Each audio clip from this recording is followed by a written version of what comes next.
नाजरीन, मैं आज आपको एक घर से भागी हुई लड़की की कहानी सुनाने जा रहा हूँ। मैं और शर्जील एक दूसरे से बहुत मोहब्बत करते थे, लेकिन हम दोनों के वालिदैन इस रिश्ते से राज़ी नहीं थे। हम दोनों को एक दूसरे से अलहदगी बर्दाश्त नहीं थी। आखिरकार हम दोनों ने वो कदम उठाने का फैसला कर लिया जो किसी के भी वालिदैन के लिए इंतहाई शर्मिंदगी का बायस होता है।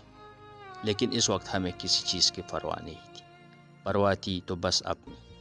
मैंने और शर्जील ने एक दिन तय किया और फिर हमने बाग की अदालत में जाकर शादी कर ली।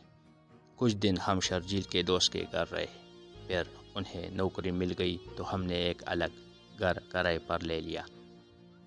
हमारी शादी को 4 माह हो गए थे और इन 4 महीनों में जैसे शर्जील ने मुझे दुनिया की सारी खुशियाँ दे दी थी।